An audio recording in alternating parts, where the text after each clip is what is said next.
Welcome, welcome, welcome. You're listening to the Ask Brien Radio Show, AskBrien.com, or Ask Brien without the .com is the radio show. And you're listening to KHTS 1220. And, because I'm from New York, 98.1 FM. Well, we've got a very interesting show today. We have our co-host,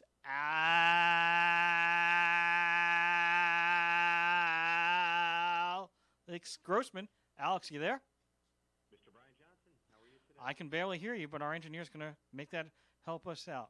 Did he do anything? I don't know. I can't hear him, but our engineer is very, very, very good. So, on our show, I'm not hearing much at all, but on our show, Ask Brien is part of the AskBrien.com network. And as part of the AskBrien.com network, Ask Brien is a show that teaches people business lessons each week. So what do we try to do? We try to have somebody that has some background, some knowledge, and some business area that can help out a business owner. Ask Brien itself is a website. The website allows people to ask and answer questions to the business community. It also allows people to ask an expert. Now, in order to become an expert on the Ask Brien Radio Show, you have to qualify. Not everybody is qualified. In order to qualify, usually a minimum requirement is 10,000 hours. Now, we have exceptions to those rules, but most likely it's a 10,000-hour requirement. If you don't have 10,000 hours, you probably don't have the experience, although we have allowed a few people to become experts. So that's how the Ask Brien Network is, and Ask Brien Network has been around for about 2 years, as our show has also been around for a little over 2.5 years as well. So it's probably both been around for 2.5 years. Each week, we try to help somebody out. So, do we have our guest on? Is anybody on? I'm here. David Thomas is here. Pleasure I can barely hear anybody. So our engineer is going to try to help us out because I can't hear anyone. Nobody can hear anyone. That made mine louder, but I don't think it made anybody else louder. So, Dave, are you there? I sure am. Can you hear me? Hold on a second. That was. I thought it was a cartoon. Are you there? Try to say hello. Hello. David, I can hear you fine. This is Alex. So, yeah, maybe we have a problem on Brian's end there. Okay, now I hear you fine, Alex. Can I hear you? Okay. Dave, are you David there? Talking now. All yeah, right. I sure am. All right, so the gang's all here. That's all, folks. That's how they say it Perfect. on the Warner Brothers cartoons that I learned a lot. So with any further ado, and I didn't sneeze, you didn't say at you, I said ado, we have a guest. And our guest is Mr. David Tao. David Tao, that's me. Pleasure to be here. Thank you so much for having me today. I'm very excited to have you on board. So, David, for the viewers, or actually viewers on Facebook Live, and for the listeners, they have never heard you. What is your background? Where do tell us all what it's all about, Alfie. Sure thing. I'm originally I was born and raised in Kentucky, and started off my career in business journalism, actually. I was a writer for Fortune.com. I've also contributed to Forbes.com over the years, but a few years into my career, I actually kind of fell into fitness and health journalism and was involved with a number of media properties and contributed to a number of media properties in fitness and health, or health and fitness, however you want to say it. And in early 2016, so after I'd been in the digital content and journalism space for a number of years, I co-founded a site called BarBend.com, like you're bending a bar or you're bending a barbell. Oh, I was thinking about drinking. BarBender.com. That's a whole different site. I don't even want to say where I learned about that site, but yeah, BarBender. I'm not involved with that site ostensibly. So he is for bar bender, but it's not the bar bending like at a bar bending. It's a different type of bar bender.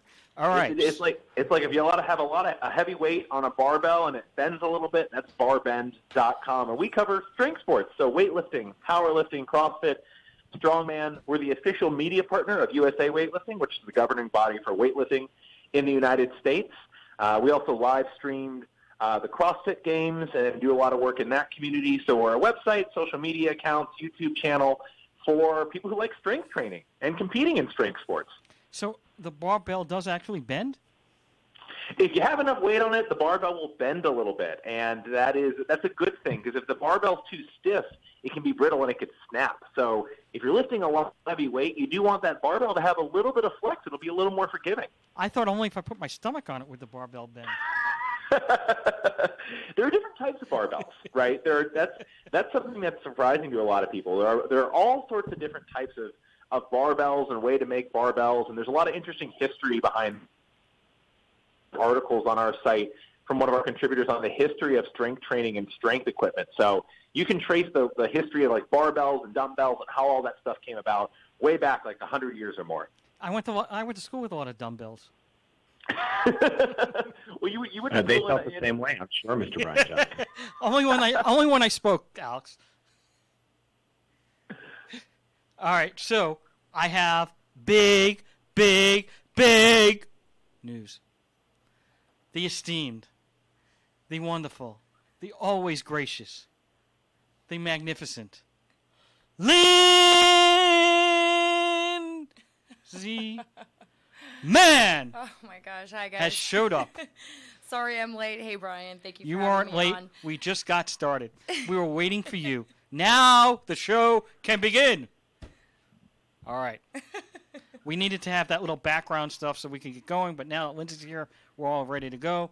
You've done a great interview, and that's it. No, okay, I've been we're hearing back. a lot about BarBend. I'm just wondering, does this have anything to do with the gym? You know, the gym barbell? Well, it was a lot better than what I was going to say, so that you're a lot higher esteem than I am, and a lot gracious. Okay, so with any further ado, I want to understand, how did you come up with this concept of BarBend? So I'm a really big fan of strength sports. I like lifting weights. I've competed in weightlifting. I got really into CrossFit. I actually did some writing for the CrossFit Games website earlier in my career. Really interested in this, but there was no place I could go. There was no like ESPN for strength sports, right? If you want to figure out what's going on in CrossFit or weightlifting or powerlifting, or see who's doing like the world's strongest man and that competition, I didn't find a central hub for that.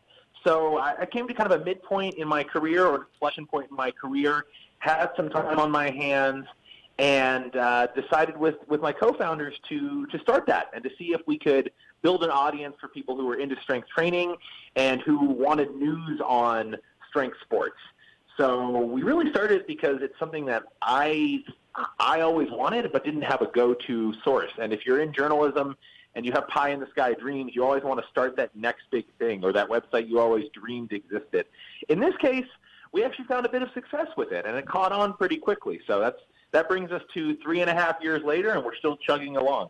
You know, I thought that Arnold Schwarzenegger came over to America as part of those muscle magazines and all those strength training things. So I thought that actually journalism had created the industry. Now I'm hearing a little bit different. So how do you explain that? Well, so bodybuilding, which is training for aesthetics, so training to look a certain way. The way I look, like a pear-shaped, right? Or upside-down pear, whatever vegetable or fruit you want to look like. Bodybuilding has an awesome media presence, right? And that's due in large part to folks like Arnold Schwarzenegger. But there are magazines like Muscular Development, Muscle and Fitness, the Mr. Olympia competition, which is the most famous bodybuilding competition in the world, the Arnold Sports Festival, named after Arnold himself. All of that was originally born out of bodybuilding. And so bodybuilding has a lot of great media coverage. They have the magazines and they have websites. And we cover a little bit of bodybuilding on BarBend.com. Don't get me wrong, it's very popular. But there are other sports that involve lifting heavy things that weren't getting that attention.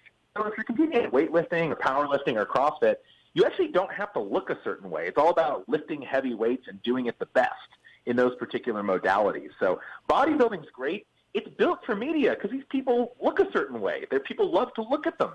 But for these other strength sports, we felt that they were a little underserved. Now, you say we. Did you start this alone, or did you have somebody else? I have some great co-founders, and we have a fantastic team that we built largely of writers, editors, videographers, and graphic designers. So, it wasn't just me. genesis of the idea, I came up with the idea and the name, BarBend.com. But, yeah, it takes a village, and so been really fortunate to be surrounded by some great people. And so how did you start? I mean, you didn't have a list. You didn't have anybody. You just all of a sudden said, hey, I'm going to be in business tomorrow. I mean, what happened? So my co-founders were very supportive, and they have we had actually worked on some consulting projects together beforehand, working for actually I believe we met working on a consulting project for a university's website, if you can believe that, years before. And so we started this, and BarBend started as just kind of a news blog. It was just writing news about what had happened in the sport of powerlifting and CrossFit and weightlifting and strongman, just event recaps and stuff. And I was doing most of the writing myself. I was just putting up event recaps, and we were posting them on social media. And we didn't have too many grand plans. We wanted to see what would catch on. But a few months into it, they had the 2016 World's Strongest Man contest, which this guy from England named Eddie Hall won, and it really took off, or at least it helped our site really take off. Sorry, he won in 2017. He won the year after, but he did very well in 2016. He became very popular through the World's Strongest Man contest, and so we wrote about it. And traffic to the site went haywire, and we realized, we might have something here. So we started writing more news. Sorry, Eddie Hall won in 2017, but he became popular in 2016. So we started writing more news, saw we were getting more traffic, saw we were getting more social growth, ended up deciding to turn this into a business, started hiring up an editorial staff about a year in, and have grown it since then. So now we're writing news still, but we write training content, tips, how-tos from the pros, and produce videos and podcasts as well. Were you writing for Forbes and Fortune at that time, or? Off and on. So I haven't written. I wrote for Fortune. Fortune was my first writing gig out of college, actually. So I haven't contributed to them for a while. Forbes, I was a contributor off and on for a number of years. When we started BarBend, I pretty much went all in on BarBend. I was doing most of the writing myself, and I was actually writing up to 5 or 6 news pieces a day at one point once we started getting that initial traction. Before we had an editorial team, and it was kind of just me and my business partners, I was doing most of the editorial myself, so I really stopped contributing elsewhere at that time. And how many journalists did you have on staff when you started? It was just me, and then I had some out-of-office contributors who were helping to edit and submit when they could. So they were just kind of helping out part-time. A lot of them were friends I had in the space who were originally helping us out for free or very, very cheap. And we were just kind of self-funding at that point. And then we started hiring our first editors and writers full-time a little less than a year after we started. So late 2016, early 2017, we started bringing on full-time staff and treating it as more of a business as opposed to just a blog. And are you advertisement-based or subscription-based or both? So we're advertisement-based, sponsored content. We also monetize via some affiliate revenue on some of our reviews and things like that. So the biggest development for us in the past year has been rolling out a sponsored content program where we've worked with cool brands like Under Armour and Whoop and a lot of other big players in the fitness space on producing some really cool sponsored content and partnership content on the written and video side. So that's a really big avenue for us right now. Did you say Whoop? Whoop. It's a fitness tracker with like the most fun name to say. They're based out of Boston actually, and just doing absolute gangbusters. They're doing really, really, really well. You'll see pro athletes of all sports wearing their tracker these days, but they're really killing it, and they're a lot of fun to work with because they do a lot of really evidence-based, science-based fitness tracking, and they also do sleep tracking. So they're just one company we've been really fortunate enough to work with in the past year in producing some really cool partnership content. How many current subscribers do you have? So we have we measure by monthly readers and sessions. So we've got depends on the month right now, and we're hoping to grow this significantly, obviously, in the near future, between 1.5 million and 2 million readers a month, roughly. And then on social media, we have, several 100,000 followers across different social media platforms. That's pretty good in what is it, 3 years? 3 years. It's the kind of thing where I actually think our traffic could be much higher if we were not so niche. There are a lot of these big, just general health and fitness sites that are not strength specific. They get hundreds of millions of readers or tens of millions of readers a month. We're very specific, we're like a niche within a niche. So our audience is only going to get so big, and I think our growth is going to come as we broaden content, not just for people who are already into strength sports and strength training, but for people who are maybe just getting into it or thinking about getting into it and becoming an entryway for them to learn more about strength. I don't know if you can divulge this information, but what is your current revenue? I can't divulge that. I can't divulge that, but we are a real business. We did start as a blog, and expenses were low, and we were everything was coming self-funded with me and my business partners. But we are an operating business now, and BarBend has revenue top line all the time, but specific revenue numbers, unfortunately. Does it break? No, go ahead. Hi, David. So, I am super excited to have you on the show today because I am a huge fan of what you're doing. I was in Hawaii on a vacation trip and turned on my Netflix one day, and I pulled up this CrossFit Reeboks training thing, and I was just overwhelmed on how talented these athletes are, and that there's this team out there competing, and I just was so intrigued by it. I'm just wowed, and I love Toomey. I love all the competitors. I think it's such a great idea, and of course, I've been an athlete my whole life, and I think that it's maybe a small niche, but I think this has a lot of room to grow for sure. I'm so excited that you're enjoying that coverage. I mean, the growth of CrossFit has been huge in our industry. It has brought such a spotlight to strength training and really helped it go mainstream. And athletes like Claire Toomey, who you mentioned, she's a 3-time defending CrossFit Games champion. It gives people someone to look up to in strength. And Claire Toomey, she is not 6'5", 400 pounds. She's not this larger-than-life person physically. But what she's able to do has inspired so many people, so many men and women, to get into strength training and to, blast past their own, achieve their own goals and set new PRs and really make strength training a part of their lives. It's really cool and really inspiring. So it's fantastic to hear that's made an impact. I'm so thrilled to hear that. Absolutely. I mean, it was so inspiring watching these beautiful women, blonde hair and everything, and just totally kicking butt. And plus, you mentioned small. Toomey's not so small, but I think Carr is even smaller, and she was ripping through so many events that I saw. But it was just so cool to see this Netflix channel out, and I'm just staying tuned because I loved it so much. And as a matter of fact, I looked at your guys' roster, and I was going to grab a friend and go to the one over in DC in December. There's a championship, there's a competition in December. So anyway, I'm hoping that that's still on because I'd love to attend that. Yeah, I'm not sure which competition that is. So we don't actually run our own events. We work with a lot of the companies that do. So we work with USA Weightlifting, which runs all the weightlifting events in the United States. We worked a lot with CrossFit this past year. We actually broadcast the CrossFit Games live, which is where you saw, that's where the footage of Claire Toomey comes from.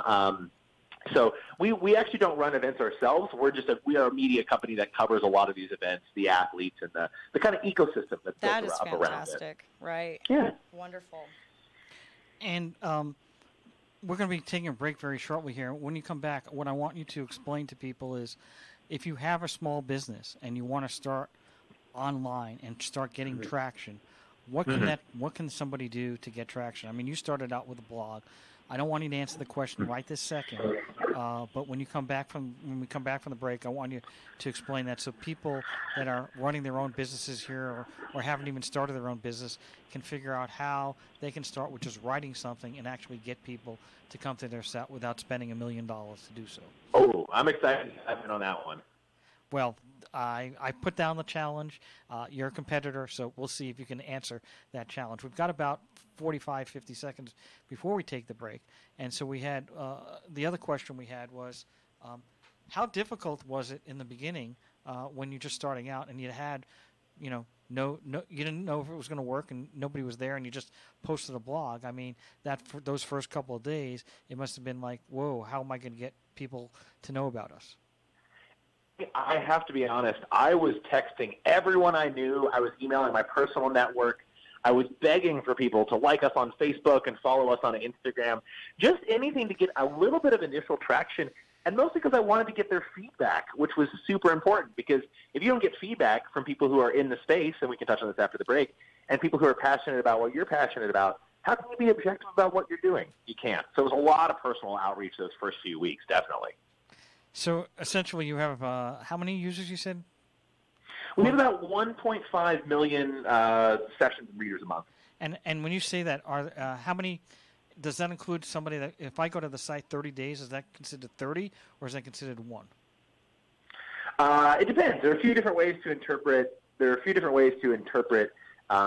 analytics. We have 2 different metrics, and some numbers I can share, some I can't. But we track new visitors and return visitors as well. We track unique visitors, which is obviously a little bit lower of a number than like total sessions, because if you come to the site then you come back a week later, that might be registered as 2 different sessions, but you're 1 unique user. So we have some different metrics as well. All right, well, we're going to be taking a break right now, and then we're going to come back. You're going to explain to people how to start a blog and make a successful business. Got it. Your building sign is essential to getting customers to your location. Feathers can help you get your business noticed. Feathers, now in a new, larger space with plenty of parking. They walk you through each phase of your project with special attention to detail and quality. Feathers will provide you with a sign that you can be proud of. Your sign will draw customers in instead of having them drive by. Visit Feathers online at feathersigns.com or go to Feathers' brand new, bigger location at 26017 Huntington Drive off Rye Canyon, or call 298-9442. If you have a business problem, if someone doesn't honor their agreement and you need an aggressive attorney with over 27 years experience, the Law Office of Peter Bronstein has helped partners resolve disputes, franchisees resolve disputes, and other business owners who have a challenge. Let the Law Office of Peter Bronstein take your stress away. Visit lacorporateattorney.com. Don't wait too long and lose your rights. Solve your business challenge problem today. Visit lacorporateattorney.com. Worried about paying for college? College of the Canyons is having a free financial aid workshop called Cash for College. Whether you are bound for a community college, four-year university, or private college, whether you are a student or a parent, this workshop is for you. Come to College of the Canyons Cash for College workshop, Tuesday, September 24th at 6:30 p.m. in the Santa Clarita Performing Arts Center at College of the Canyons. Visit canyons.edu/money for college. That's canyons.edu/money4college. Hometown, your hometown station.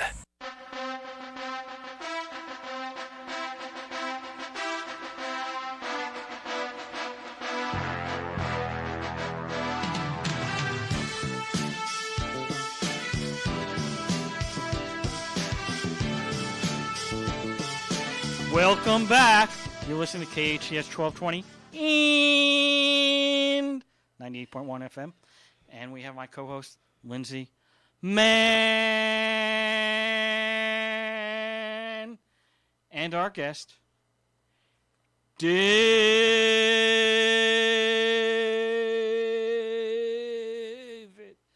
Tao. David, you there?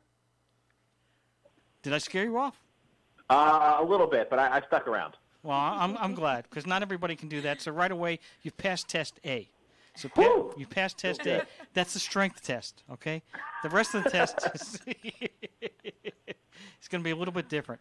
Before the break, I had mentioned that a lot of our listeners are small business owners, or some of which are actually just trying to start their own business and have never done so. And so I wanted you to go over, if somebody came to you, not as a coach, but just to explain how somebody can just start a business. Let's say they have a website. They bought a domain, they got the website running, and they're just starting out with a blog, because that's all they have, and they're going to write their first story. Now what? So the key is to figure out who you're writing for. And this is something that I wish they had told me on my first day writing for any publication, Fortune.com, first gig out of college. I wish this is something they had really hit home for me, and I really didn't get it until later in my career. Find out who you're writing for. For BarBend, we knew we were writing for people who were really into strength sports. We call them participant fans, people who might be powerlifting or taking CrossFit classes and maybe actively competing or want to compete or just interested in that because it's part of their lifestyle. So we tried to meet people where they were. BarBend was new. We hadn't consolidated our traffic yet, but there were forums where people existed, and they were checking things out and trying to get news stories. There were gyms they were going to that had newsletters, that had social media accounts that were willing to share out our early content because they knew that their membership would be really interested in that. There were people who were Instagram influencers or Facebook celebrities who had followings, who were strength athletes, and they wanted to be able to give content to their fan base. So we met them where they were at. We said, hey, what do you want to share out to your fans, your followers, or the people on your list? Would you be willing to share our content? Would you be willing to give us a shout-out? Because we're writing really good stuff that we think is a cut above what everyone else is producing. So figure out who you're writing for. Whether you're trying to turn your blog into a digital media property and monetize that, or whether you're a small business owner, maybe you have a brick-and-mortar location, and you're trying to use your website to attract traffic, figure out who you're writing for. Maybe you're writing for a potential customer. Maybe you're writing for a potential reader. Maybe you're not sure yet. That should give you a little bit of pause. If you can't figure out who the content you're writing for is, then you're going to have a tough time producing really good stuff and stuff that's really valuable to people. So that's the first thing I would say. Figure out who you're writing for, identify your audience. And it's very different if you want to build a content business like BarBend, where our business is just producing content and getting eyeballs on it, or whether you're trying to use content to promote an existing product or service, in which case you might want to get really local and answer questions that people really locally have. Is there a social media that you prefer the most? So in the strength community, Instagram is king. Like, Instagram is king, right? So if we're super active on Instagram. We have about 131,000 followers. I'd love to double that in the next year because Instagram is where people in strength training share their stuff. It's where they share clips of them squatting and clean and jerking or doing CrossFit. It's very visual, and this whole industry is very, very visual. So our niche is visual, so Instagram's really important for us. We spend a ton of time interacting with people on Instagram, posting on Instagram. We find stories through Instagram. We embed Instagram posts in our content. So identifying that as a main place where people in our community were gathering was crucial. Some communities are more active on Facebook. Some are more active on Twitter. If you're a business journalist, say you're starting a business journalism blog or a financial journalism blog, you should probably be spending all that time on Twitter, where business journalism and financial journalism is really, really hot, and that community is active there. So that's a really good question, and different communities are active on different platforms. For us, Instagram's king right now. Now, that's an interesting comment that you made about Twitter, because I would have expected you to have said LinkedIn when I hear about business. Yeah, LinkedIn is pretty important. LinkedIn doesn't quite have the scale of Twitter. I see how folks and I'm a little bit biased because I was in kind of the business and finance journalism space for a bit, and I see how active folks are on Twitter, and it's really where business journalists are talking to other business journalists and sharing leads and scoops and stuff like that. LinkedIn is pretty important, but people aren't spending all day on LinkedIn like they are on, say, Twitter or Instagram. They're not. The average person isn't constantly like checking that app to see what's in the news feed. Now, LinkedIn has a pretty cool news feed feature, and people share content there, but it's a secondary social network for most people, unless you're actively looking for a job. So if you were looking for an entrepreneur or a startup, would you think Twitter would be the best place then? It just depends on your niche, right? If you're in the fitness industry, Instagram, right? But say that you're you want to turn your personal blog about business journalism or you're writing on venture capital into something bigger, definitely spend your time on Twitter because that's where a lot of that industry circulates. It just kind of really depends on the particular community. I understand that. I'm just trying to figure out how somebody who's starting, so let's say I have a furniture store. How would I determine which would be the best approach to get to my market? That's a great question. And I think if you have like a brick and mortar location, Facebook is actually quite powerful because you can link your Facebook page to an actual brick and mortar location. So people in your area can find it. You can interact with people in your area. You can kind of do customer service via Facebook messages. It's a way for you to post updates about your space. I think if you're a brick and mortar location, look, you should have You should have social media accounts on all the major platforms, Twitter, Instagram, Facebook. Facebook is really important because it allows people to interact with you a little bit more personally. It's got a nice map feature. They can check in, which is really cool, so their friends and their family and their loved ones who are connected with them on Facebook can see that they're at your business. And actually, you can do a lot of cool things. You can incentivize people to check in on Facebook, give them a discount or give them a freebie or something like that if they check in on Facebook. That helps spread awareness for your business. Another important thing for business owners, brick-and-mortar business owners, is make sure your Google business listing is accurate and up-to-date.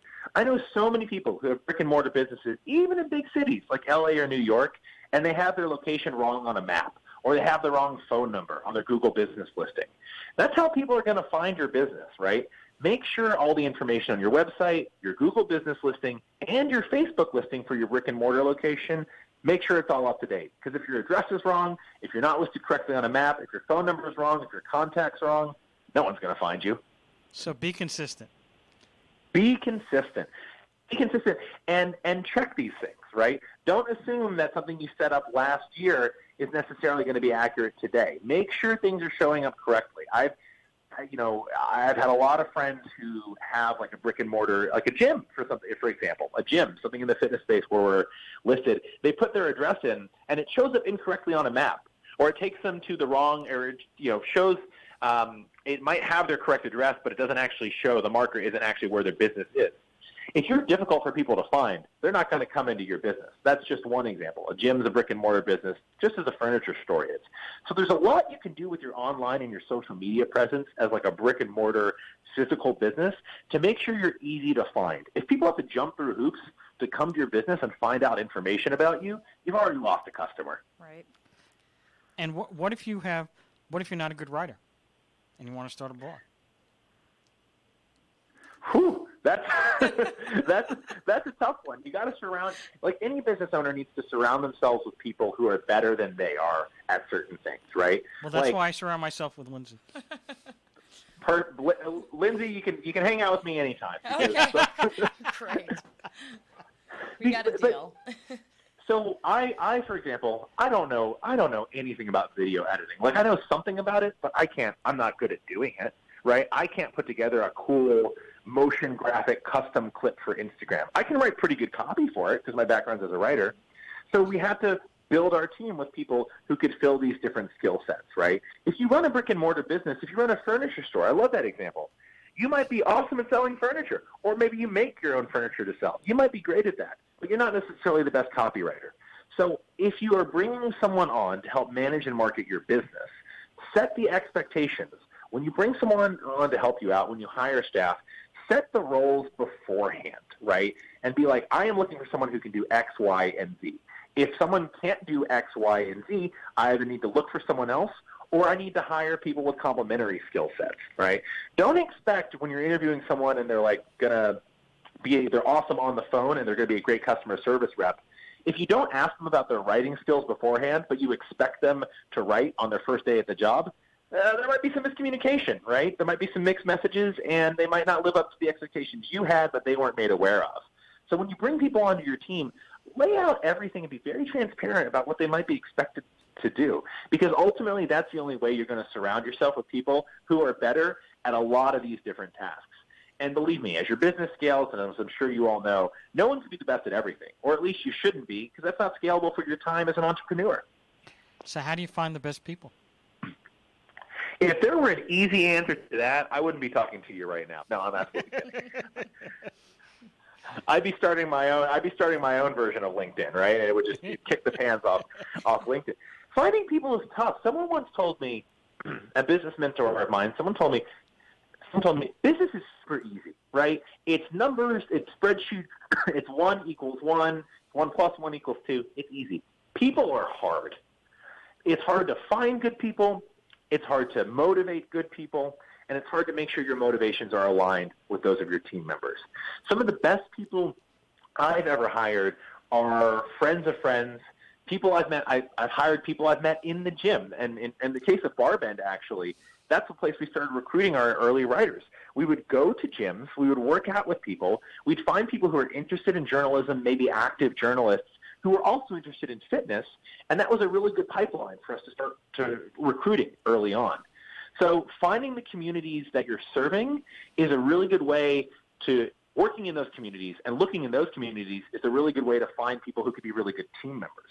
So whether it's a furniture business or you're in the fitness business, so many gyms, so many jobs are offered in a gym setting, because that's where people who are interested in fitness congregate. And they have different skill sets, whether they're writers or marketers or videographers.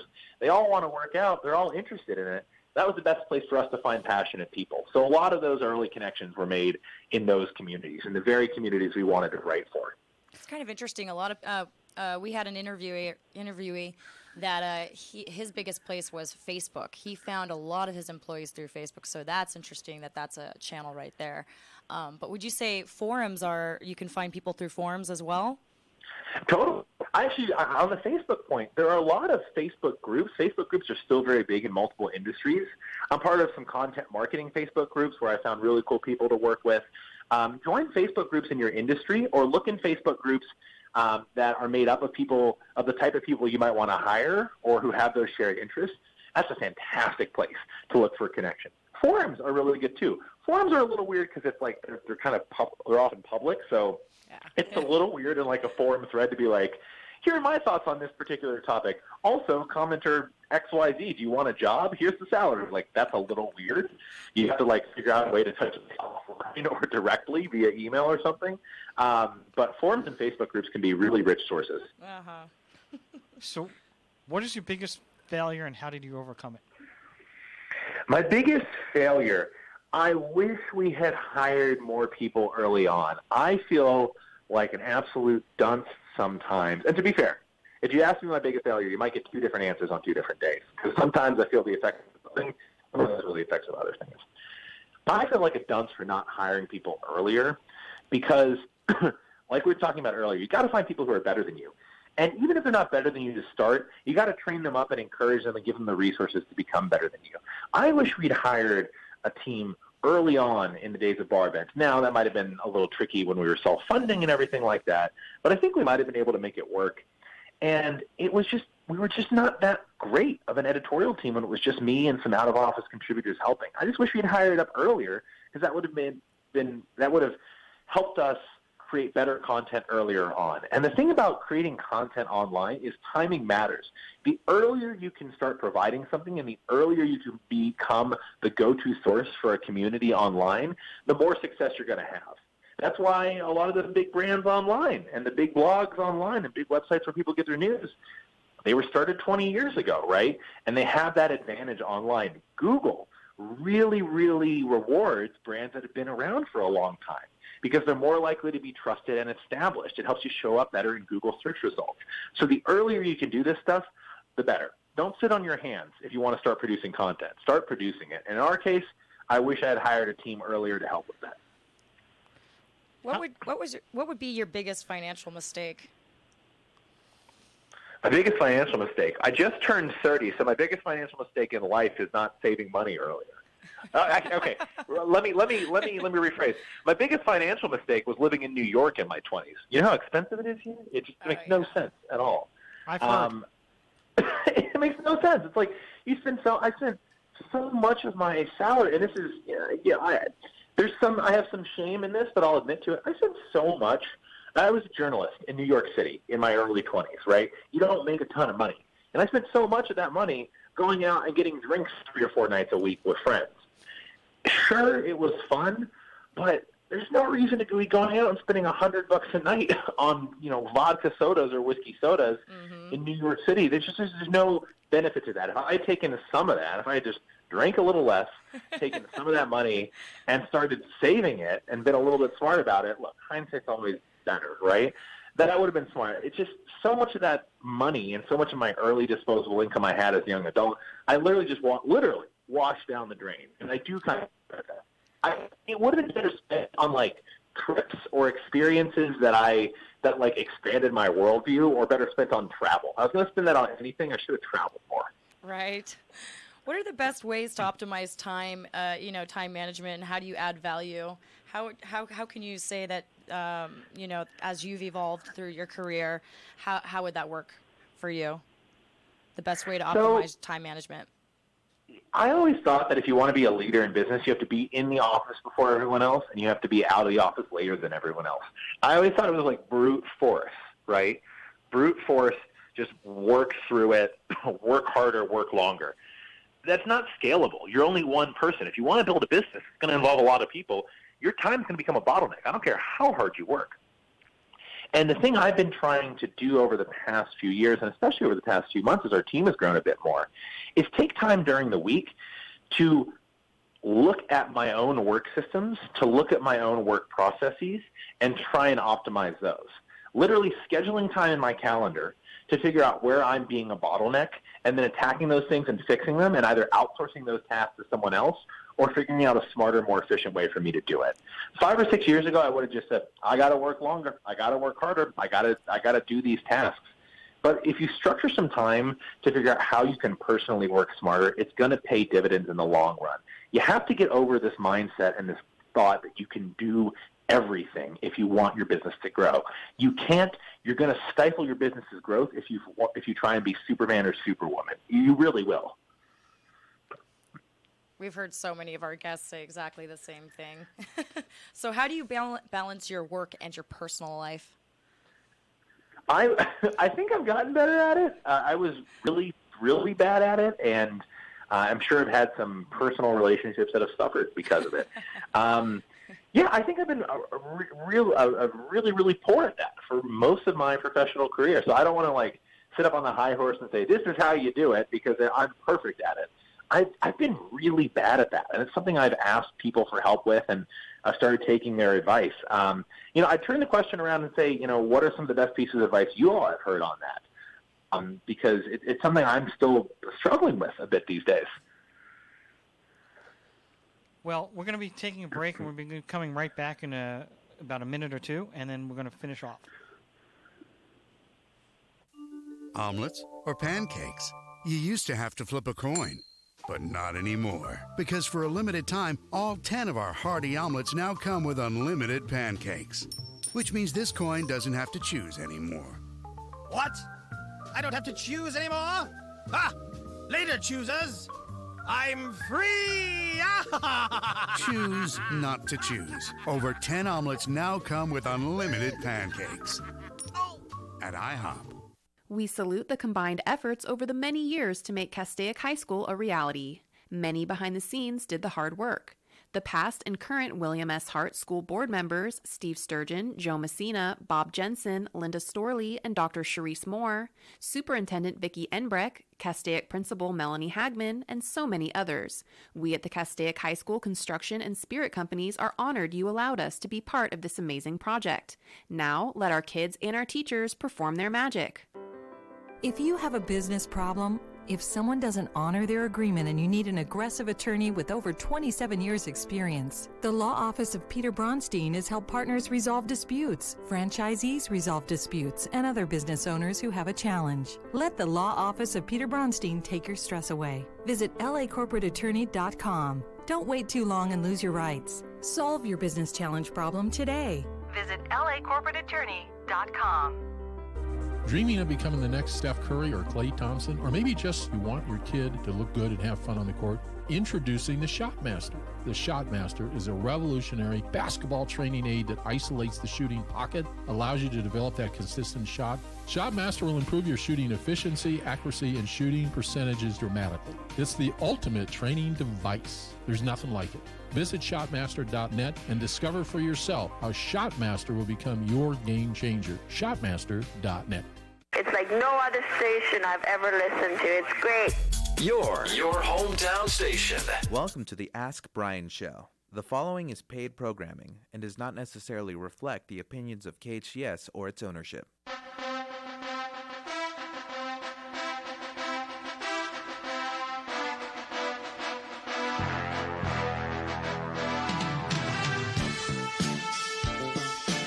Welcome back. You're listening to the Ask Brien Radio Show. How do you spell Brien? With an E! A-S-K-B-R-I-E-N. Because that's the only way to spell Brien. B-R-I-A-N? No. B-R-Y-A-N? No. B-R-I-E-N is the only way to spell Brien. And you're listening to the Ask Brien Radio Show on 98.1 FM, and 1220. I switched it around. What do you think of that, guys? Now, we're not going to go over who our lovely, great people are on our show, but we have a great guest today. His name is David Tao,